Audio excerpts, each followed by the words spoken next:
सर्वांना एकाच तत्वाचा आहे, बरोबर आहे की. फक्त दिसायला ही योगी, हा ज्ञानी, हा भक्त, हा निष्काम म्हणायला आहे, पण ती किंमत मोजावी लागते अंतरंगात, ती सर्वांना सागरची मोजावी लागते.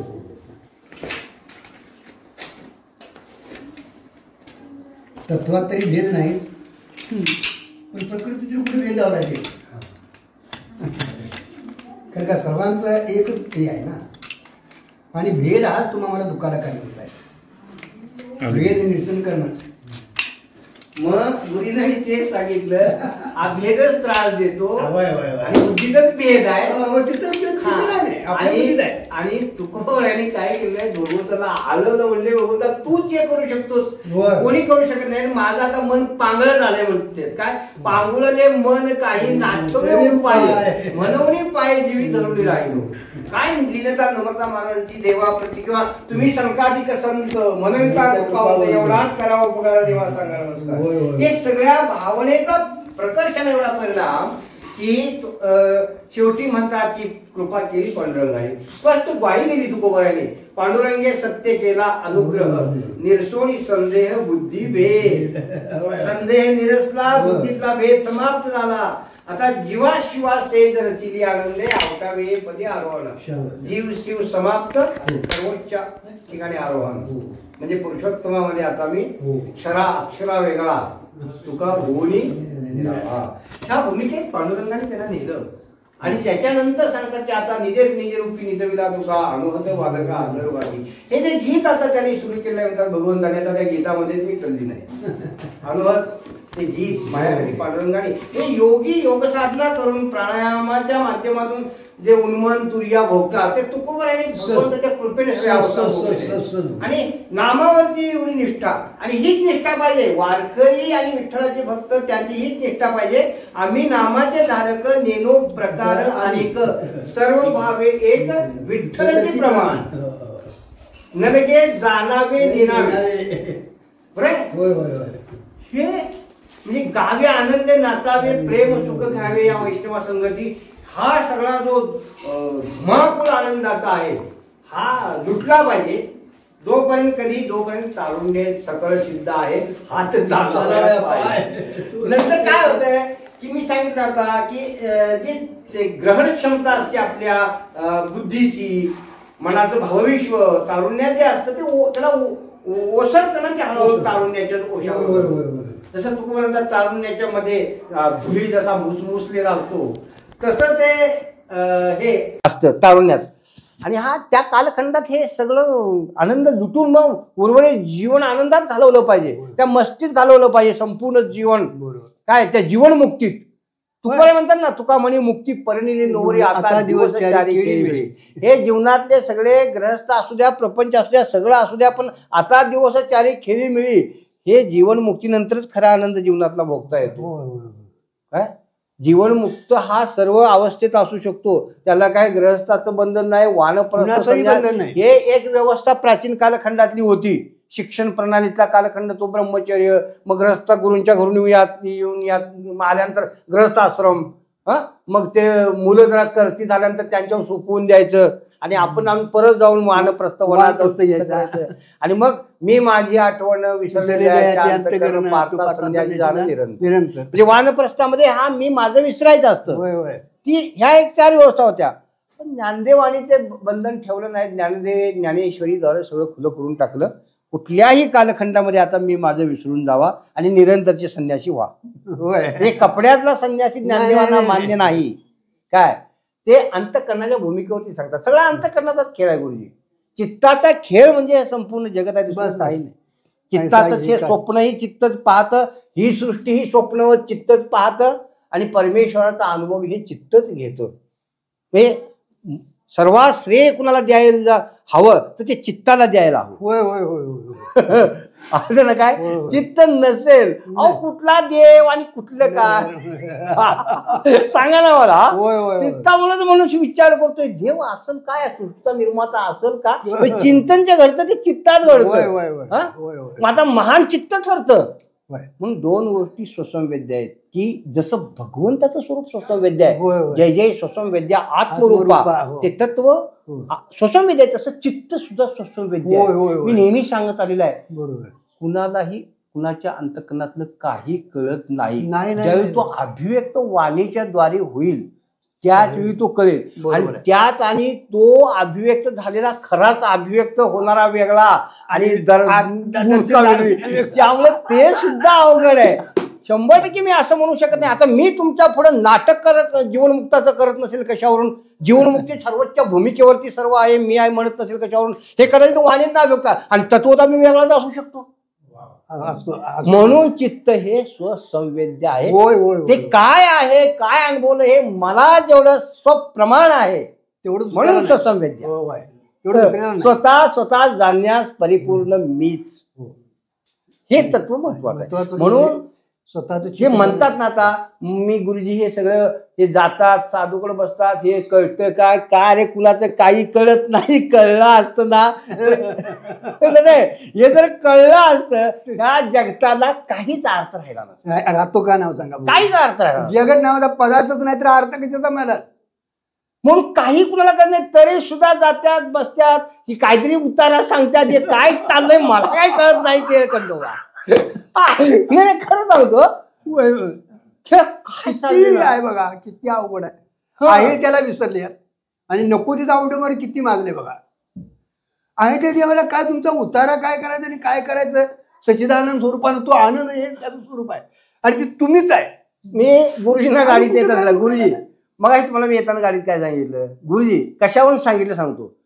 एक निघालो आपण गुरुजींना भेटायला, हा तिथं नाही झाला संवाद कुठल्या मार्गाने जायचा, नुसता संवाद झाला नाही. मग त्याचा परिणाम काय झाला, हिने गाडी लावली कुठल्या भलत्याच मार्गाला, तिकडून वेगळ्या मार्गाला, हा आणि म्हणले आम्ही तुम्ही कुठे आहे, आम्ही इथं. गुरुजी तापले म्हणजे या इकडे या, म्हणजे ह्या मार्गाने निघालो आम्ही आदमापूर मार्गे.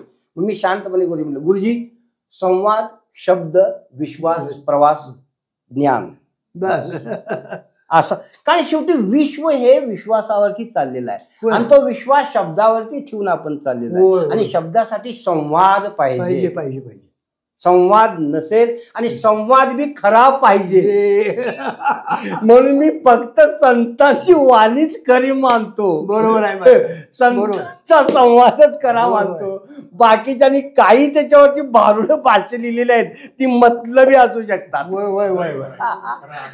आलं का त्यामध्ये. म्हणून तुकोबाराय म्हणतात, जया भावे संत बोलिले वचन नाही अनुमोदन शाब्दिकाशी. बरोबर आहे. शाब्दिकांना अनुमोदन देण्यासाठी संत वचन नाही. आणि हे शाब्दिक काय काय अर्थ काढतील त्या संत वचनातून हे सांगता येणार नाही. गुरुजी कळलं का तुम्हाला आता आपल्या काय आपल्याला मानाचा अधिकार आहे. तुकोबारांनी काय थोडं लिहिलंय, ज्ञानोबारांनी काय थोडं लिहिलंय, का एकनाथ महाराजांनी थोडं लिहिलंय, आम्ही आणि नाही लिहायला आणि काय करायला. रोज ग्रंथ एक एक उदयाला यायलाच लागले. नाही अहो लोपवले अनेकांनी. प्राचीन कालखंडापासून दिव्य बोध दिव्य आनंद परमानंद सहज जे उपलब्ध असताना ते सगळं लोपवलेलं आहे. महाराजांनी स्पष्ट गाथ्यात सांगितलं ना की अर्थे लोपली पुराणे नाश केला शब्द ज्ञाने. का विषय लोभी मनाने हे अर्थ लावलेले आहे. विषय लोभी म्हणे आणि त्यांनी दिव्य परमात्माची साधनच बुडवून टाकलेले आहेत महाराज. सरळ महाराज जे म्हणतात ते खोटं नाही. म्हणून त्यांना सांगावं लागलं वेदाचा तो अर्थ येराणी वहावा. किंवा दुसरीकडे महाराज काय म्हणतात की वेद अनंत बोलिला अर्थ इतुकाची साधिला विठोबाशी शरण जावे निजनिष्ठे नाम घ्या.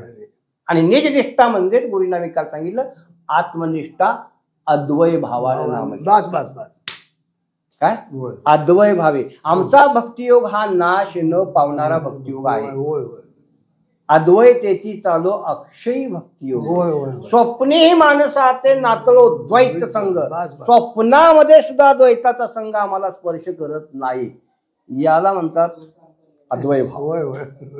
म्हणजेच पांडुरंग ध्यान. सगुण भावात सांगायचं म्हटलं तर पांडुरंग ध्यानी पांडुरंग म्हणे जागृती स्वप्नी पांडुरंग. किंवा आठवण नाठवं गेले भावा झाला स्वयंमेव पांडुरंग. ही दशा भोगली पाहिजे भक्तांनी, त्यालाच आम्ही भक्त म्हणू. आणि विभक्त जो त्या भक्त नव्हे, नवं जो विभक्त म्हणजे स्वतःला ईश्वराला वेगळं मानतो, हो मी स्वतः वेगळा मानतो, ती भक्ती होऊ शकत नाही. अद्वैत भावानंच भक्ती होऊ हो लक्षात घ्या. मग येर माऊली म्हणतात मग त्यांच्यासाठी, येरती जोडती किरीटी तयांची भजने भोगासाठी, जी आशा तिमिरे दृष्टी विषयांध झाले, जे विषयाला अंध झालेले आहेत, ज्यांची दृष्टी आंधळी झालेली आहे, काय त्यांची भजनं भोगासाठी. ते जोडू पाहतायत मला, पण ही त्यांची भजनं अशी आहेत. म्हणून इथं शुद्ध ज्ञानी भक्त श्रेष्ठ आहे. हो आले का परवा कुठं झाला ना विषय, देवाला कुठला भक्त आवडतो, देवाला अरे न्याय दे, भगवंतानं सांगितलंय ज्ञानी तू माझा आत्मा म्हण.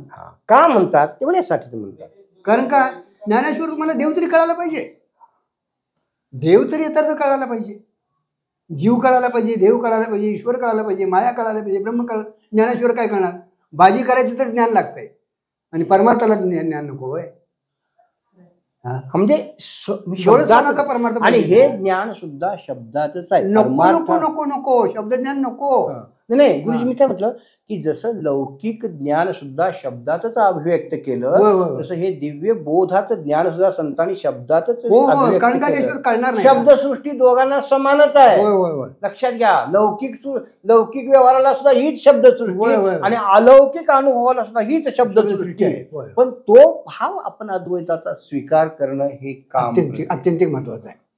म्हणून तू म्हणतो शहाणा तो धनी घेतोय, लगेच आहे अनेक नाही. आणि असंही म्हणतात अनेक नाही माझ्या मना हो का पंडित शहाणा, आणि एकीकडे म्हणतात शहाणा तो धनी घेतोय. म्हणजे हे समजलं पाहिजे. महाराजांची गाथा कदाचित एखाद्याला वाटू शकते विरोधाभासात्मक सगळे लिहिले नाही, नाही प्रसंगानुसार महाराज त्यांनी जसा प्रसंग येईल समोर तसं लिहिलेलं आहे. आणि हे समजण्याची, हे समजणं हीच कृपा समजतो. होय संत वाङ्मयात बस हे समजणं कळणं कृपा, त्यांची तीच कृपा. कारण का जोपर्यंत संतांच्या शब्दाचा तो शब्द अर्थ कळत नाही तोपर्यंत तुमच्या चित्तात भाव तयार होणार नाही. मग हे काय कथाकार, ऐकून घ्या, कथाकार कीर्तनकार एखादा अभंग आज घेतात महाराजांचा आणि त्याच्यावरती त्यांच्या जीवनातल्या कथा मांडतात. अरे तुला काय माहित आहे ते प्रसंग, तू आत्ता म्हणतोय महाराज असे गेले, जसं त्यावेळी हा बोलला. महाराजांच्या जीवनचरित्रात काय प्रसंग आला जेणेकरून हा अभंग अभिव्यक्त केला तो आज आपल्याला माहित नाही, पण त्याचा आशय आपण आज धारण करू शकतो. बस आणि उत्तीर्ण होऊ शकतो. हालत आहे ना मध्ये. नाहीतर आपण आता माहित नसताना तो दृष्टांत जे देतात ना बहुतांश असे कल्पितच देतात. कल्पित म्हणजे रचना करायची आपली. महाराज इकडे गेले तेव्हा असं अमुक भेटला तमुक भेटला, त्याला उद्देशून हा म्हटला. आता तू काय बघायला गेला होता ते महाराज गेले होते का तिथे भेटला होता नाही, पण हिने आपल्याला रचायचं. म्हणून म्हणतात की संतांच्या वचनाचा भावार्थ हा पंडितांना शाब्दिकांना नाही कळत. शाब्दिक काही कोटी, आता ती शतकोटी कथाच आहे, ती सगळी कथाच आहे. शतकोटी म्हणजे काय नुसती अशी रूपक करत जायची. आता सामान्य जीवनात त्याच आवडतात जास्त कथा, शोकांतिका. अहो म्हणून ज्ञानदेवाने हरिपाठात साध्या सांगितलं की मंथुनी वाया व्यर्थ कथा सांडे मार्ग. ह्या वाया व्यर्थ कथा भरपूर रचलेल्या आहेत. काय त्या सोडून दे, नवनीत खा, लोणी खा, मंथन करून आम्ही दिलेलं आहे म्हणतात. ती लोणी खाऊन धट्टपट्ट व्हावं. पण काय कथा रंजन गुंजन व त्या कथा रंजन करून त्याचा विक्रय बी चाललेला आहे आता. होय ते जास्त चाललंय आता, ते जास्त चाललंय. कारण खरं जरा शांत असतंय आता, आणि हे जास्त असं उथळ भरलेली घागर शांतच असते. नाही प्रचंड झालं ते. कसं झालं आता आहे बाबा, हे अतिरेक झाले ते त्याला कुठंतरी प्रकृती त्या हे करणार आहे, कारण प्रकृती व्यवस्था ही सगळी ठरलेली आहे. ईश्वराचं नियोजन काय, काळ तू उत्तर देईल त्याला अशी ईश्वरी ही करणी. काळ उत्तर बरोबर देतोय अशी ईश्वरी करणी जरूर आहे. पण हे चाललेत उन्मत्त होऊन, त्यांना सत्यता उन्मत, मी धर्मगुरूचा उन्मत झालाय ना. त्यांना वाटतंय मी जगत धारक चालू काय तारक, असं धर्मगुरूंना वाटायला लागलंय. सत्ताधीशांना वाटलं की माझ्याशिवाय पान हलणार नाही या राज्यात. उन्माद पण नशा कधीतरी हळूहळू उतरणार. ती प्रकृती काम करत राहणार आणि त्याला ते करावं लागतं. सृष्टीमध्ये राय रंग तुम्हाला हे पाहिजेच ना. सत्यासाठी काय लोक झटणारे आहेत ना, त्यांचं कार्य व्हायला पाहिजे, हे महत्वाचं आहे. आता बघा, जगाला हे आसक्ती कमी करा धनाची, हे म्हणून धर्मोपदेशक सगळे सांगतायत बरं. महाराजांची प्रमाणे घेतात, प्रमाणे जोरदार हाणतात तुकोबारांची. धनदारा पुत्र जन बंधू सोय रे पिशून, सर्व मिथ्या हे जाणून, शरण निघा देवाची. जगाला सांगणं सोपं आहे हो महाराजांचं गायनातून. तुम्ही थोडी धनावरची आसक्ती, पुत्रावरची आसक्ती कमी करून दाखवा. हे महत्वाचं आहे. जगाला सांगणं सोपं आहे, पण तुम्ही किती अखंड बुडालेला आहात. धन मान प्रतिष्ठा आणि या नातेवाईकात हे जरा अंतर्मुख बघा. उपदेश करणं सोपं आहे. उपदेश स्वतःला आचरणात आणणं फार कठीण आहे. म्हणून संतांची वकील ही खायला धन प्रतिष्ठा मान मिळाला प्रचंड. आता लोकांना बरं वाटतं ते काय, कारण ते लोकांना कसं आहे की अंगात शिरतेच ना, ते त्याचा प्रभाव संतांच्या वाणीचा येतो. काय गायनाची रंगी शक्ती अद्भुत आहे. पण तुकोबाराय म्हणतात हे देणं तुमचं आणि तुम्ही सेवा घ्या अखंडित. हे तुमच्यासाठी देणगी आहे. हे काही लोकरंजन करण्यासाठी मी वापरणार नाही माझी वाणी, गायन करणार नाही. आणि आता काय चाललंय, लोकांसाठी हे समजून घ्या. तुम्हाला जे जे देणग्या दिल्या त्याला आळवून तुम्ही तृप्त धन्य व्हा. आणि अरे तुमचे परमार्थ करत सांगत फिरायची गरज नाही. तुम्हाला दर्शनाची प्रशस्ती भावो, तुम्हाला पाहिल्यानंतर शांती मिळाली पाहिजे दर्शनात. काय तुम्ही शांत तृप्त बसा, तृप्त होऊन तिथून काय मिळायचे लोकांना मिळून असं खुर्ची सेवक आजूबाजूला पाहिजे. महाराज गाडीतनं उतरल्यावर 8-10 जण बाजूला पाहिजे. तो मोठा महाराज महाराज असं समाजामध्ये एक रीत पाळायची. आणि शांत असणारे महाराज, अभ्यासू ज्ञानी असते तर म्हणजे आहे सगळं माहिती असतंय. कसं आहे, या लोकांना अशी सवय लागलेली आहे की बाह्य रंगानं त्यातच आनंद आहे. काय त्यामुळं त्यांना ते अंतरंगाने आत उतरणंही नको, ते सत्यही नको, काहीच नको आहे. त्यांना म्हणता इथं सत्य गेले भोळ्यावरी, अविद्येची चाली थोरी. आत्ता हे प्रमाण तुकोबारायांच्या कालखंडात सुद्धा आताही लागू जास्त प्रमाणात. कारण तुकोबारायांच्या कालखंडात असणार आहे सत्य भोळ्यावर गेलेलं आहे, ते आपलं शांत बसलेल्या भोळेपणात. आणि आविद्येनं अशी चाल केलेली आहे, त्याचा तिचा डिंडिमा सगळा चाललाय. तसं आता सध्या गुरुजी सत्य भोळ्यावर गेलेलं आहे. त्याला कोणी साधुत्व म्हणा कुठल्याही तळमळीने सांगा तुम्ही, सगळ्या कळत नाही गुरुजी. सर्व क्षेत्रात प्रामाणिक माणसं आहेत, पण त्यांचं काही चालना, अक्कल त्यांची बंद पडलेली आहे सगळ्या. यालाच म्हणतात सत्य गेले भोळ्यावर. आणि आविद्येनं अशी चाल केलेली आहे ना सगळीकडे, त्यांचा नाटकांचं सगळं व्यवस्थेला एक वेगळं वळण अक्षराने लागलंय गुरुजी वळण. बोललो काल बोललो, धर्मगुरूंचं काम काय पाहिजे. अरे धर्मगुरू म्हणजे त्यांच्यातून विश्वावरती प्रेम करणारा धर्मगुरू पाहिजे. विश्व त्याला आपलंच पाहिजे, त्याच्या दृष्टीनं द्वेष मत्सर नसला पाहिजे. महत्वाचं आहे. हा काय शिकवलं जातं आज कीर्तन प्रवचनातून, काय सत्तेत येण्यासाठी सगळ्या कीर्तनकारांना महाराष्ट्रात वापरलेला आहे. लक्षात घ्या, सत्ता भोगण्यासाठी. तुम्ही धर्मगुरूंनी विवेक कुठे गेला तुमचा? नाही राहिलेलाच नाही विवेक. पहिला कुणासाठी वक्तव्य वापरताय? इतर धर्माच्या द्वेषासाठी. अरे त्यांना तुम्ही आमच्या या महान संत परंपरेमध्ये कबीर, मोमीन, लतीफ, मुसलमान, सेना, नावीदान, विष्णू सगळे उद्धरून पूर्णत्वाला प्राप्त केले आहेत. यारे यारे लहान थोरा आमचा मंत्र आहे, याती भलती नारी नर करावा विचार न लगे चिंता कोणाशी. आणि तुम्ही आता ह्या चिंता लावलेली आहे या उपदेशामध्ये. मधल्या कालखंडामध्ये सत्ता आली ना काही असुरक्षित वाटायला लागले काही लोकांना भारतामध्ये. का? हे धर्मगुरूचं काम आहे? नाही.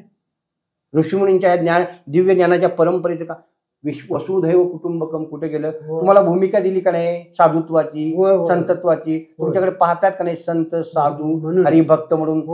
तुमच्या चित्तात समत्व पाहिजे. बस हे महत्वाचं आहे, अतिशय महत्वाचं. तुमच्या समस्ते श्री दृष्टीत वासुदेव समत्व पाहिजे. कोणाही जीवाचा नगडो मस्वर वर्माश्वरेश्वर पूजन असे. हे तुमचं काम आहे. आणि तुम्हाला राज्यकर्ते वापरतात, विकत घेतात आणि तुम्ही द्वेष मांडता.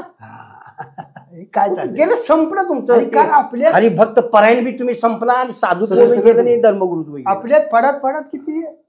काय चाललंय? आमचा तो फड त्यांचा तो फड काय चाललंय ते बाय? हे आमच्या ते सगळीकडे. चालत नाही, तुमच्या ते चालत नाही. काय अरे रामकृष्ण गप घरात बसून चिंतन करावं बघा. बरोबर.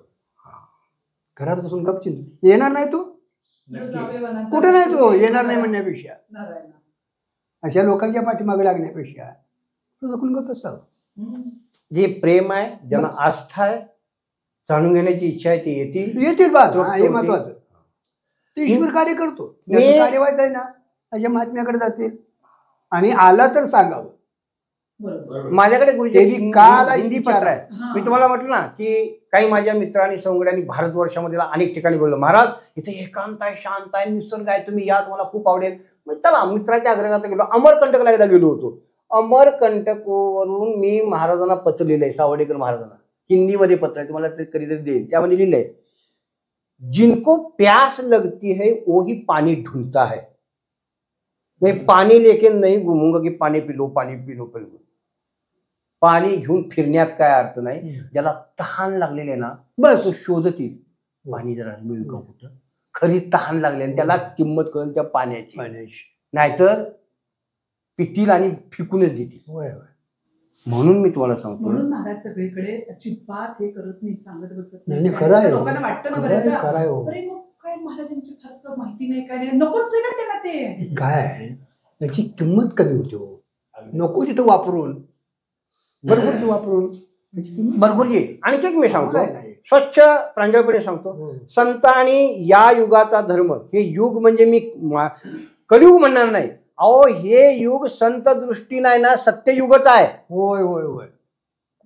ज्या ज्यावेळी हरिभक्त परमतत्वामध्ये विलीन होतो, आनंद ज्याला सृष्टी तिथे ढवळून काढतो जग, तिथे कुठलं तुमचं कलियुग आणि कुठलं काय. हा सगळं त्याच्यासाठी सर्वत्र वैकुंठ केले असेल अशी अनुभूती आहे खऱ्या भक्ताला, खऱ्या ज्ञानाला, खऱ्या योग्याला. त्यामुळे मी असं म्हणत नाही की, म्हणून म्हटलं युग शब्द नुसता वापरतोय, तर युग परतोय या युगाचा, वर्तमान युगाचा धर्म संतांच्या अवतीर्ण, जो अवतीर्ण म्हणजे संत बी असे नाही की ते मानवी आपल्यासारख्या रूपात येऊन आपल्यातली सगळी जनभावना अनुभवून आपल्या शब्दात मांडली, कारण आपल्याला कळावी म्हणून सगळे अनुभव. किंवा पांडिती भाषा नको, सामान्यांची भाषा, कारण त्यांना ते कळलं पाहिजे. रहस्य ईश्वर कसा आहे, मी कसा आहे, जगत कसं आहे, सगळं निराकरण झालं पाहिजे, बुद्धीतले भेद समाप्त झाले पाहिजे म्हणून संत वाङ्मय आहे. आणि त्यांनी शेवटी काय सांगितलं की बाबा काही करू नका, आता ते शक्य नाही, परंपरेनं तुमचा गुरुकुल परंपरा आहे. त्याच्यापेक्षा मी सांगतो, तो त्यालाच गातात सर्वजण, त्याच शास्त्र वर्णन करतात ना, त्याला गा प्रेमानं, तो तुमच्यावर कृपा करून तुम्हाला जग आनंदाच्या भूमिकेवर घेऊन जायचं.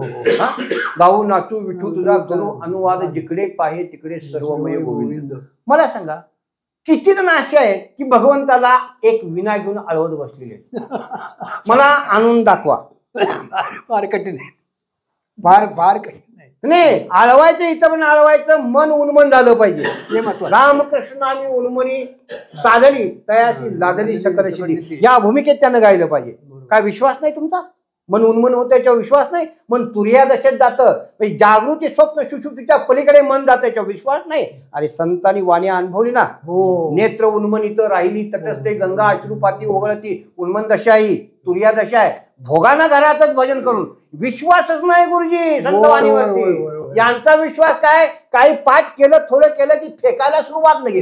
हे मोकळे, हे मोकळे, काही त्या अंतकरणाला लावून घेतलं नाही, कधी करुणेनं पुकार केला नाही, आर्तता नाही. आणि गुरुजी एक लोपवलेलं सांगतो की जसं ज्ञानदेवांच्या आरतीमध्ये म्हणतात की लोपले ज्ञान जगी ही तर नेनती कोणी. बरोबर, हे जसं आहे ज्ञानेश्वरीवरती मी अभ्यास केला, चिंतन केल्या. अनेक ज्ञानेश्वऱ्या महाराष्ट्रात ज्यांचं भाष्य अनुवाद मराठीत केलं, म्हणजे ओव्यांचा अनुवाद केला. आणि त्याच्यामध्ये एक श्लोक जो आहे की चतुर्विधा भजन्ते माम ए जनाः परिपासते अर्थो जिज्ञासु अर्थार्थी ज्ञानेचे वरदर्शव. हे जे चार भक्त आहेत ना, तर 4 भक्त काय हे देहाने वेगळे वेगळे नाही आहेत, नाही एकाच देहामध्ये हा क्रमविकास आहे.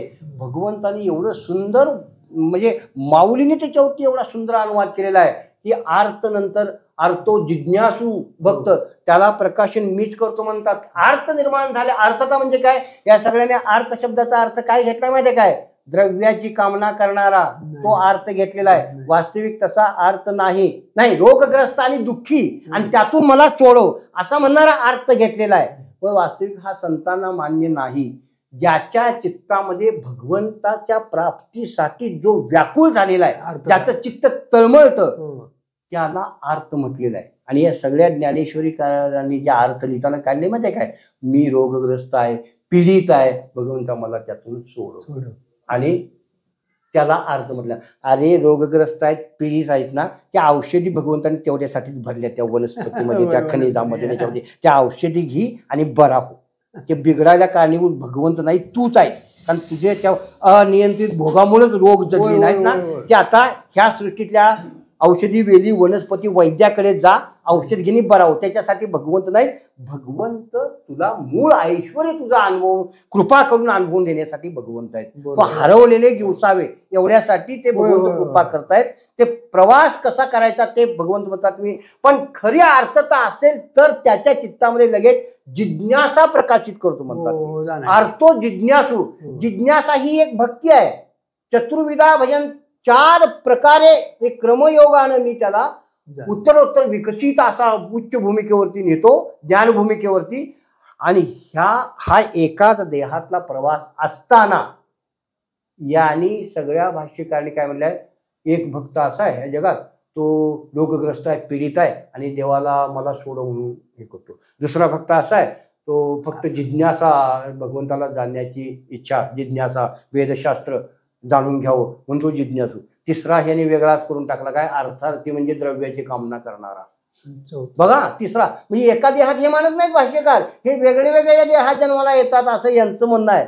आणि भगवंत किती म्हणतात, मी एका भक्ताच्या अंतःकरणात क्रमविकासानं अशी प्रकाशन करतो एक एक भक्ती. ज्याच्या चित्तात माझ्याच प्राप्तीची तळमळ आहे त्याच्या ठिकाणीच मी जिज्ञासा निर्माण करतो. आणि जिज्ञासा म्हणजे ही अशी नव्हे, वेदशास्त्र जाणीव वळसा या नाव शुद्ध जिज्ञासा नव्हे, हे मान्यता आहे, लक्षात घ्या बरोबर घ्या. म्हणजे माझ्याच प्राप्तीची इच्छा जाणण्याची इच्छा, शुद्ध जिज्ञासा. आणि त्याच्यानंतर मग मला संत सहवासात मग तद्विधी प्रणिपातेन परिप्रश्नेने सेवया उपदेशन्ति ते ज्ञानम ज्ञानेनच तत्वदर्शना, हे जिज्ञासेमध्ये पूर्णता मिळते. म्हणजे ईश्वर कसा आहे, विश्व कसं आहे, सृष्टी कशी आहे, हे सगळं तिथं आकलन होतं. आणि प्रज्ञा स्थिरावते, बुद्धी स्थिरावते या जिज्ञासेमध्ये. आणि जिज्ञासेनंतर एक अनुसंधान सुरू होतं निरंतरचं. मग त्या अनुसंधानामध्ये जे जे भेटे भूत ते माने जे भगवंत, हा भक्तियोग समस्त जाण माझा, हे जे माऊली म्हणतात ना, असा तो ध्यास अखंडाकार वृत्ती अर्थार्थी त्याला म्हणतात. पण याने काय अर्थ काढलाय, द्रव्याची कामना करणारा. अरे तो भक्त कसा असू शकेल, आणि तो जो द्रव्याची कामना करणार आहे लगेच त्या ज्ञान भूमिकेत कसा जाणं शक्य आहे, कारण अर्थार्थीनंतर ज्ञानी भक्त आहे. लक्षात घ्या. म्हणजे ही जी विसंगती आहे. आणि तुम्हाला आणखी एक सांगतो, शंकराचार्यांचा जो पाठ आहे ना गीतेतला, म्हणजे गीतेवरचं जे भाष्य आहे ना, त्यांनी अर्थो जिज्ञासू अर्थार्थी ज्ञानी असा, अर्थो जिज्ञासू अर्थार्थी ज्ञानीचे वरतर्शव असा क्रम असताना अर्थ अर्थार्थी ज्ञानी आणि जिज्ञासू आणि ज्ञानी, शंकराचार्याने सुद्धा क्रम बदललेला आहे. लक्षात घ्या त्याचा.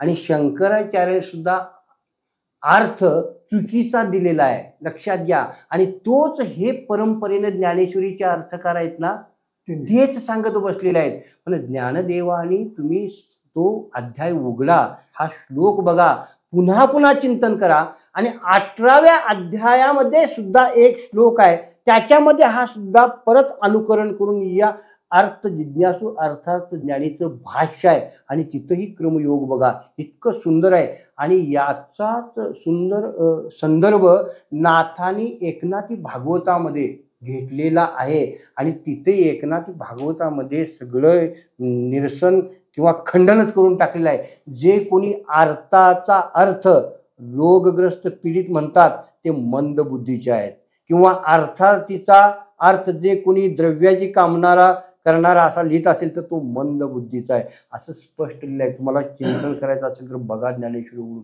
पण हे आरशासारखा स्वच्छ आपल्यापुढे भागवत असताना, ज्ञानेश्वरी असताना अजून कुणाची बुद्धी अशी होत नाही की ज्ञानदेवांच्या मनोगताला, भगवंताच्या भावार्थाला न्याय द्यावा असं वाटत नाही. म्हणून तुकाराम महाराज म्हणतात ते काही खोटं नाही की अर्थे लोपली पुराणे नाश केला शब्द ज्ञाने, विषय लोभी मने साधनेही बुडविली, किंवा जया भावे संत बोलिले वचन नाही अनुमोदन शाब्दिकाची. मी का म्हणतोय, हे शाब्दिक आहेत ना, त्यांना वाटते हे आमच्यासाठीच बोललेत संत, तुमच्यासाठी बोलेले नाही, ह्या जगाच्या कल्याणासाठी तो भावार्थ आहे. अर्थ जिज्ञासू अर्थार्थी ज्ञानी, क्रम विकासाची पायऱ्या. एखादं मंदिर आहे समजा आपल्यासमोर, 4 पायऱ्या आहेत त्या मंदिराला. तुम्ही मला सांगा, पहिल्या पायरीवरती पाय ठेवल्यानंतर क्रमानं तुम्ही दुसऱ्या पायरीवरच पाय ठेवणार ना, क्रमाने तिसऱ्या पायरीवरती ठेवणार ना, आणि क्रमानं चौथ्या, आणि त्याच्यानंतर गर्भागृहात प्रवेश. तसं इथे पण ही भक्तीमध्ये सुंदर असं क्रमयोग आहे. आणि क्रमयोग हा शब्द वापरलेला आहे, हे सुद्धा यांच्या ध्यानात आलेलं नाही की याचा अर्थ क्रमयोग, याचा अर्थ याच देहात क्रमाक्रमानं माझा भक्त माझ्या सायुज्य सदनात प्रवेश करतो. बघा गुरुजी, स्पष्ट आहे. मी याच्यावरती छोटस का लिहिलेलं आहे की ह्यांचा भ्रम जोपर्यंत, आणि मी तरी म्हणतोय ह्या अध्यात्माचं वाटोळं जर कुणी केलं असेल तर ह्या अशा अर्थ लावणाऱ्यांनी केलेला आहे. सत्य सांगा. हा, अरे द्रव्याची कामना करणारा भक्त देवापास काय गटळा आहे काय पैशाचं द्यायला तुम्हाला? हा, मूर्खा हो, एवढं मी तुम्हाला कळ नका. हा, पण तुम्ही म्हणता सरळ द्रव्याची कामना करणारा भक्त. आता तुकोबारायांची वचन आहेत की वेदांचा तो अर्थ, आता तिथं अर्थ शब्द आलेला आहे, इथं बी अर्थार्थी शब्द आहे. आणि तुम्ही म्हणता अर्थार्थी म्हणजे द्रव्याची कामना करणारा, आणि वेदांचा तो अर्थ आम्हाशी ठावा. म्हणजे काय तुकोबाराय असं म्हणतात का की वेदात गटलं संपत्तीचं पुरलं होतं ते आम्हाला मिळालं, गटलं आम्हाला संपत्तीचं धनाचं मिळालं, त्यावेळी म्हणतात का तुकोबाराय असं वेदांचा तो अर्थ? अरे वेदांचा अर्थ म्हणजे वेदाचं जे मनोगत आहे, वेदाचा जो भाव आहे, वेदाला जे काय सांगायचं आहे रहस्य गुण, ते आम्हाला चांगलं कळलेलं आहे. या अर्थानं तो अर्थ शब्द आहे, वेदांचा तो अर्थ आम्हाशीच ठावा. तसंच इथं गीतेमध्ये अर्थार्थी म्हणजे अर्थ म्हणजे भाव. काय जिज्ञासेमध्ये भगवंत कसा आहे एकदा बुद्धीनं आकलन करून घेतल्यानंतर तो भाव आम्हाला कळाला, आणि त्याचा अनुसंधान करणारा म्हणजे अर्थार्थी. म्हणजे अर्थाची प्राप्ती करू इच्छिणारा, म्हणजे त्या भावाची प्राप्ती करू इच्छिणारा. अर्थी म्हणजे इच्छिणारा, अर्थार्थी म्हणजे त्या भावाची इच्छा करणारा. भाव काय जिज्ञासेमध्ये सांगितलेला आहे. भगवंत कसा आहे, सर्वाभूती कसा आहे, तोच कसा नटलेला आहे, साकारही तो आहे, निराकारही तो आहे, हा सर्वेश्वर आहे. हा भाव जिज्ञासेमध्ये पूर्ण झाल्यानंतर त्याच अनुसंधानात राहणारा तोच अर्थार्थी. आणि ह्या सगळ्या शब्दपंडितांनी विषय लोभ्यांनी काय केलं माहिती काय, अर्थार्थी म्हणजे द्रव्याची कामना करणारा. लागले ना झाला सगळी, मग आता बघायला देव देणार, देवाकडे ठेवलंय गटलं पैशाचं. अरे काम करा, प्रकृती दष्टपुष्ट आहे चांगली, कौशल्य वापरा, बुद्धीचं मिळवा, पैशाने जगा. नाही भक्ती केली तर नास्तिक किंवा करोडपती झाले, श्रीमंत झाले, त्यांचा काय देवावरती निष्ठा विना श्रद्धा नाही. ते कसे झाले, कारण त्यांनी बुद्धीचं कौशल्य वापरलं. ती बी बुद्धी त्याचीच. काय बुद्धी जाता नारायण. याने जरी ईश्वर नाकारला, नास्तिक झाले तरी सुद्धा अब्जाधीश कोट्याधीश आहेत. आणि तुम्ही आस्तिक आहे, देवा पुढे बसला आणि सारखं मागत बसलाय, देवा मला संपत्ती दे, कृपा. अरे कर, ते मागत रडत बसण्यापेक्षा तासभर घाम गाळ कुठं तरी बघ काय पिकतंय शेतामध्ये. काय कौशल्य बुद्धीचा वाप, एखादी कला शिक आणि कला वापर, बघ किती पैसे मिळतात. बस बस. त्या असल्या आराधनेनं काय मिळणार नाही, देवापैसे काही संपत्तीचं गटलं नाही. त्यामुळे यांनी किती परमार्थाचं वाटोळं केलं आहे लोकांनी. अर्थार्थी म्हणजे द्रव्याची कामना करणारा, हा, आणि बसल्यावर भजत देवाकडे. मग तुम्हाला दिलेलं कौशल्य कशासाठी आहे? जवळ हे सकल सिद्ध आहे, हात चालावया पाय, हे कशासाठी आहे? चाले हे शरीर कोणाच्या सत्तेत कोण बोलविते. अरे जोपर्यंत तू व्यवस्थित आहे तोपर्यंत काय मिळवायची धमक आहे ते म्हणतात ना, लात मारेल तिथं पाणी करणं अशी तुझ्यात हिंमत पाहिजे, आत्मविश्वास पाहिजे. मी काहीतरी करेन जगात, मिळवेन. लात कामाला, जोड माणसं, सज्जन माणसं जोड, प्रामाणिक जोड. बघ तुला त्यातली काही जरी चुकीची निघाली तरी काहीतरी चांगली तुझ्या बरोबर काम करतील आणि असाच तू विकास करशील. सगळीच काय मी म्हणत नाही की चांगली मिळतील, काहीला वाढ मिळतील. अनुभव जमेत धर आणि चालू ठेव तर तुला संपत्ती मिळेल. कष्ट कर अपार तर मिळेल. पण हिने अर्थ काय लावला? अर्थात म्हणजे द्रव्याची कामना करणारा. आणि अर्थ म्हणजे काय? रोगग्रस्त पीडित सोडव. आणि म्हणून ही अशी दीन दुबळी आहेत ना, जात्यात बसत्यात. आणि ते काय करल, कसा बरं करल? वा, तुम्ही चुका करायच्या, तुम्ही नाही ते खायचं, नाही तसं वागायचं आणि भोग भोगल्यानंतर देवाकडे जाऊन बसायचं. शक्य नाही देवा आणि म्हणून देवा मला बरं कर.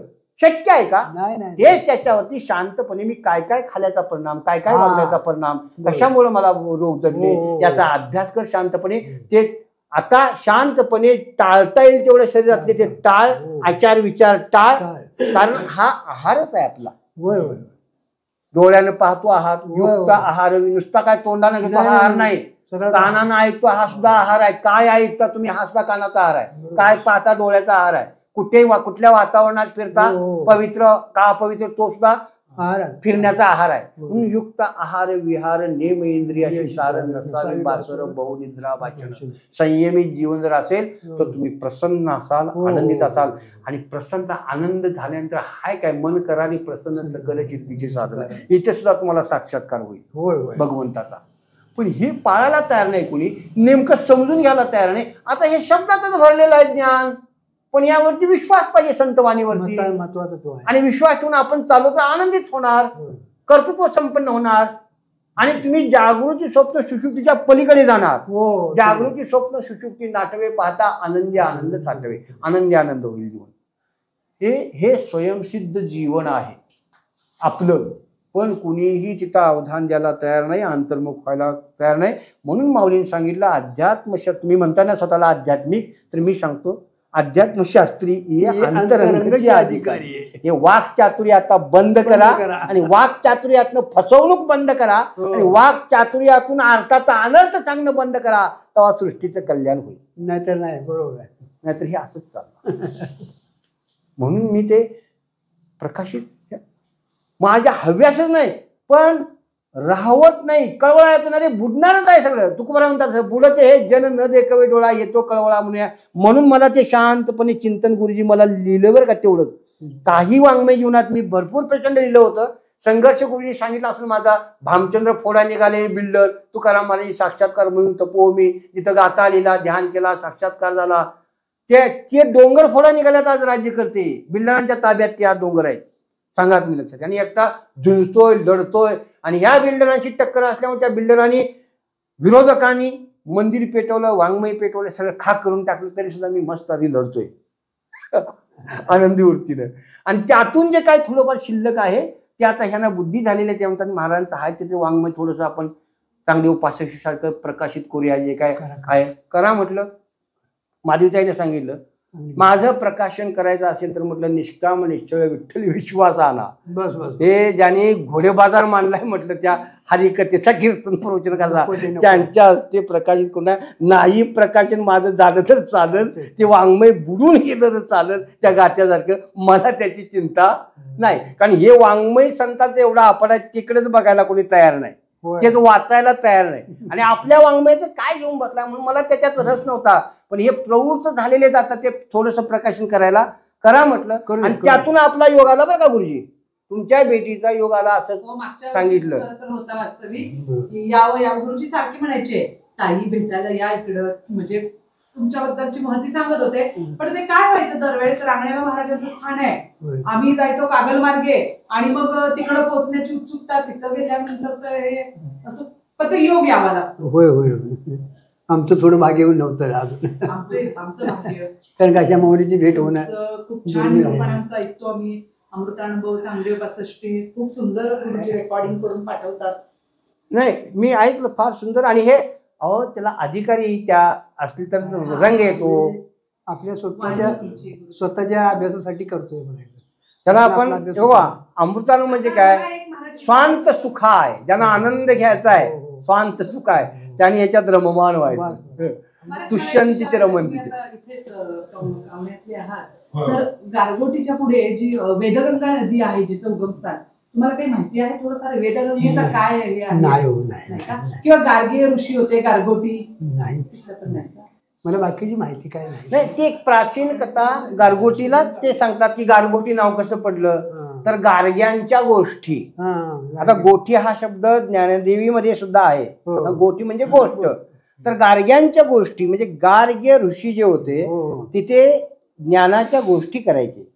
आणि ज्या त्या गंगे किनारी आपण आता त्यांचं वास्तव्य होतं ते वेद म्हणजे ज्ञानाच्या गोष्टी करत होते. आणि आता प्राचीन कालखंड असणार आहे तो गार्ग्य ऋषींचा, त्यामुळं त्या गंगेचं नाव वेदगंगा पडलं. म्हणजे वेदाच्या गोष्टी चालायच्या गार्ग्य मुनींच्या मुखातून, चर्चा संवाद, त्यामुळं वेदगंगा आणि गारगोटी होते ते असं सांगतात इतिहास परंपरेचा. आता हे शेवटी श्रवण श्रुती म्हणजे काय, परंपरेनं जे आलेलं आहे तेच आज ऐकायचं. आणि विश्वास महत्वाचं नाही. श्रुती परवती माऊली जगा. माऊली का म्हणतात, कारण ती माऊली सांगते का तू ब्रह्मच आहे, तू त्याचाच पुत्र आहे. विश्वास तसं त्या गारगोटी आहे, सांगतात परंपरेनं विश्वास.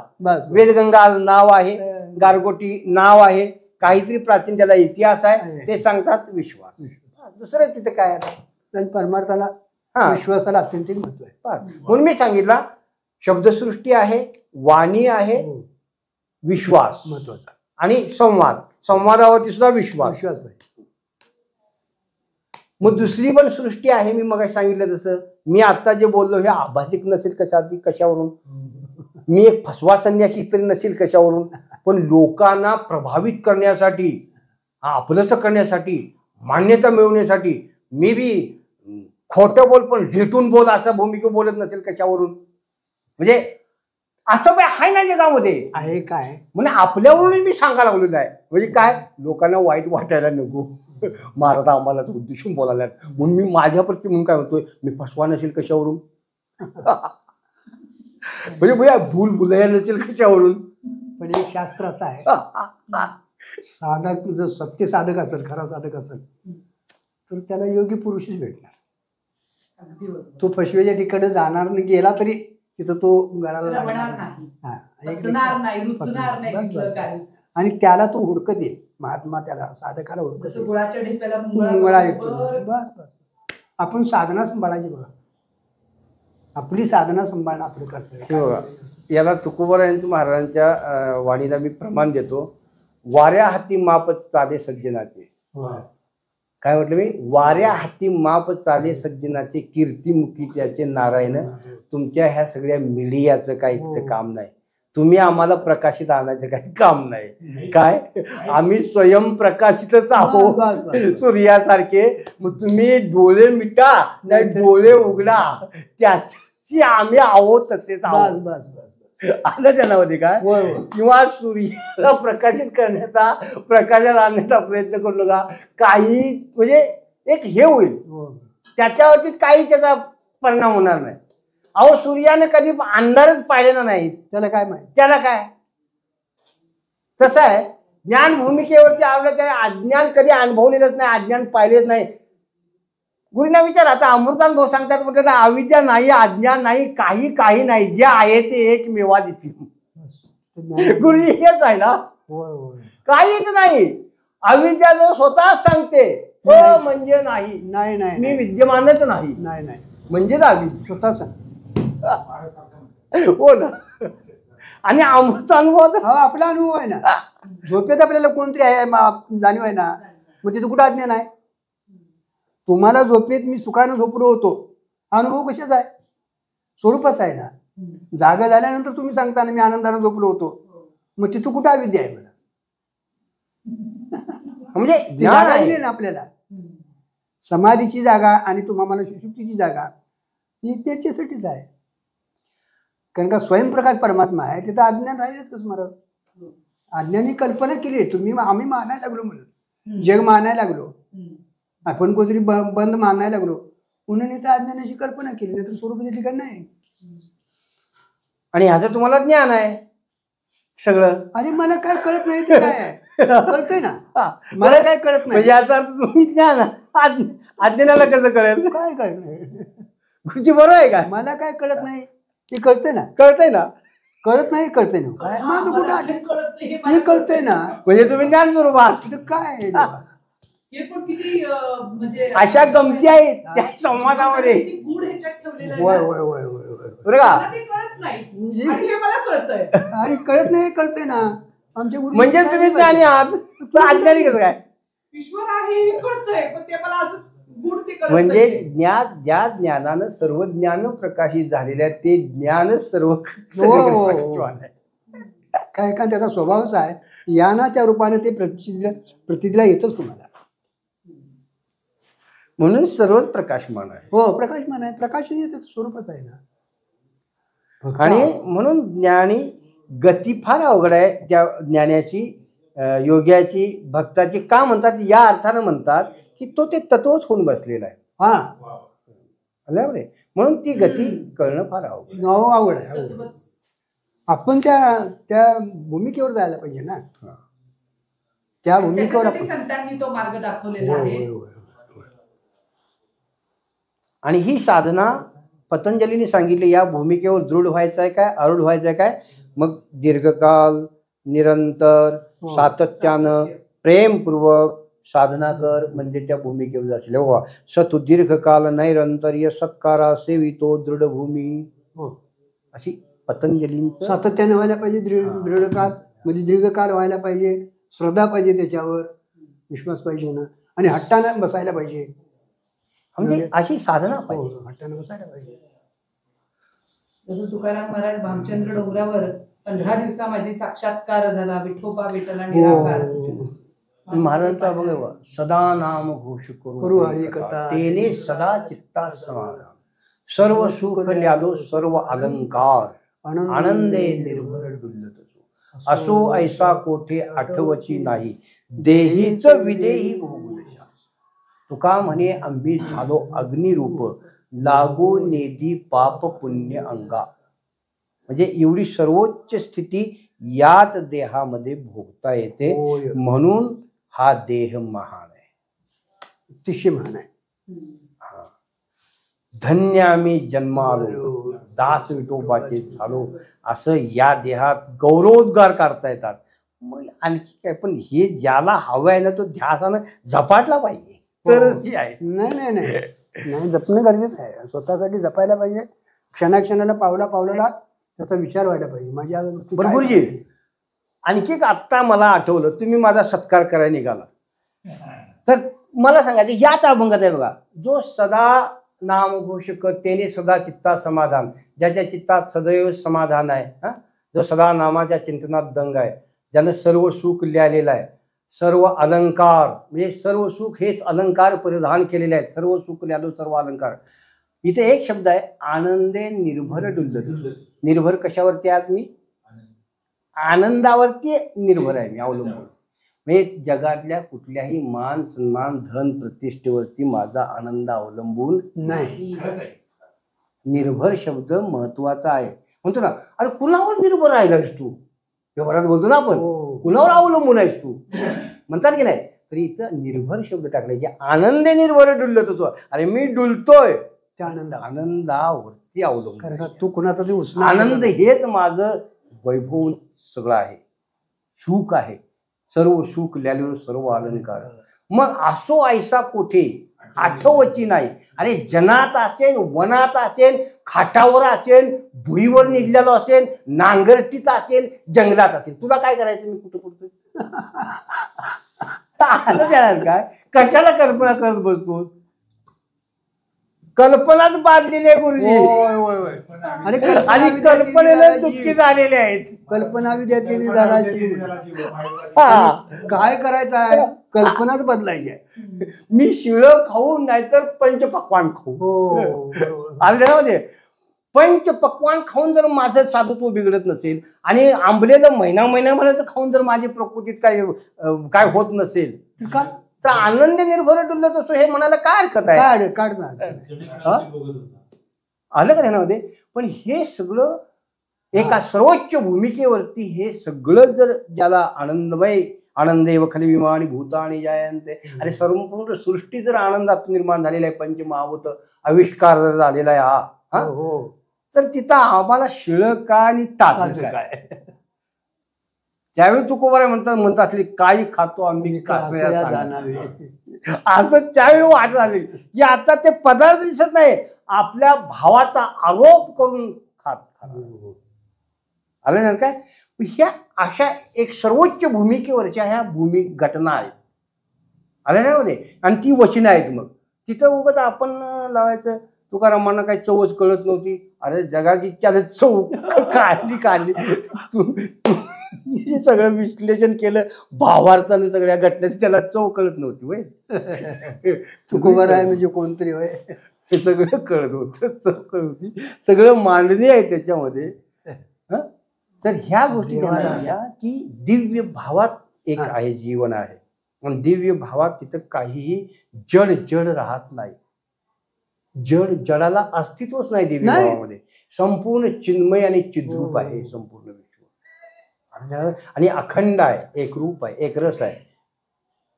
अमृतानुभवारी सांगतात शिव आणि शक्ती, ज्ञान आणि वृत्ती दोन्ही ही जी होती आत्मपणे, असे ही एकरूप अखंड कोण कोणामध्ये मिसळलेला आहे.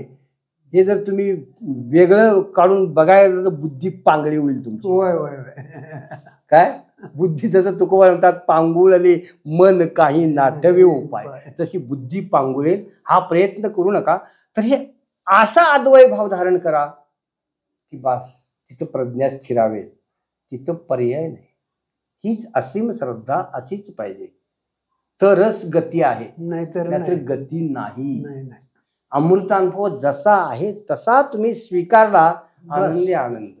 हे असं कसं असेल तसं कसं आयुष्य गेलं तर काही हाताला येणार नाही. कुठली वाणी संतांची असो, संतांची वाणी म्हणजे अमृतानुभव आहे, एक अभंग सुद्धा तुम्हाला उद्धरून नाही काय, पण तशी असीम श्रद्धा पाहिजे. कारण संतांचे अनुभवात्मक बोध आहे. अनुभव आले अंगा ते या जगात, प्रत्येक अनुभव अभंगातून दिलाय महाराजांनी. त्यामुळे ती जर जसं तसं स्वीकारलं तर परम कल्याणच होणार आहे आपलं सगळ्यांचं. लक्षात घ्या.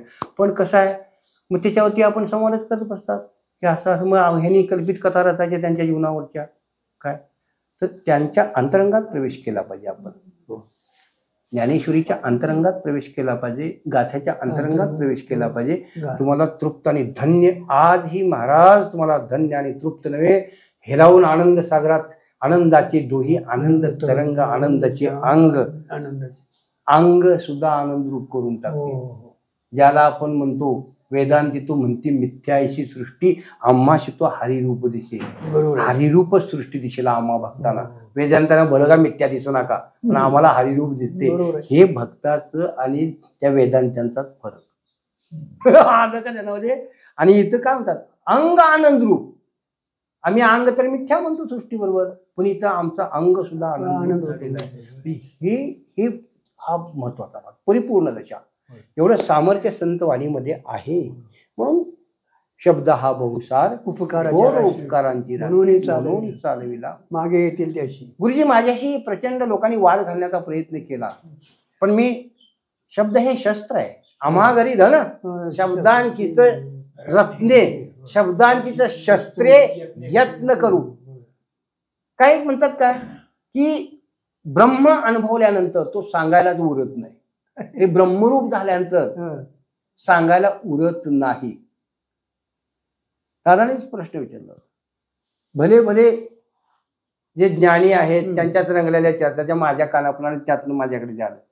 मग मला एक सांगा म्हटलं, जर सांगायला उरत नाही आमचे सगळे संत ब्रह्म अनुभवून ब्रह्मपदाला पोचून अभिव्यक्त कसे काय झाले?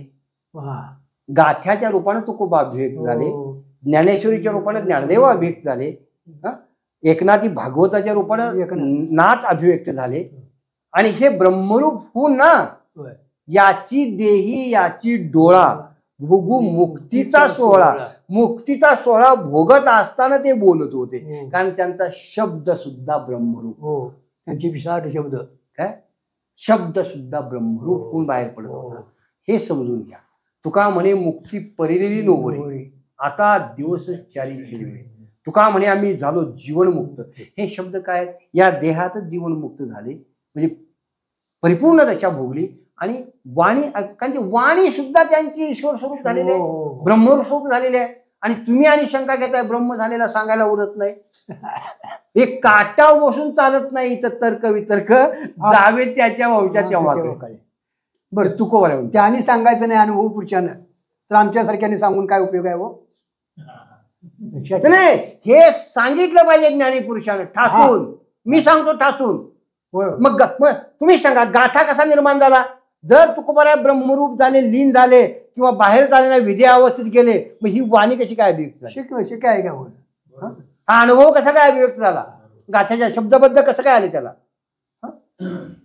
हे समजून घेत नाहीत. अरे म्हणून म्हटलं वैष्णवांचा माल खरा, तोच खरा आहे माल.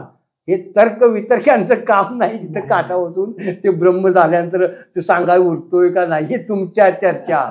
काय इथं वैष्णवांचा माल करा, तुरा वस्तूची. इथं फुलोरा असा आनंदी आनंद सतव्या डुला एखाद्या मळ्यात जावा आणि हिरवागार बहरलेला, तसं सदा इथं बहार असतो. म्हणून बहारो फूल बरसावो, काय ते मेरा महबूब आया है, असे आमचे संत आहेत. काय फुलं. चला जाऊया पुढचा प्रवास बघा काय.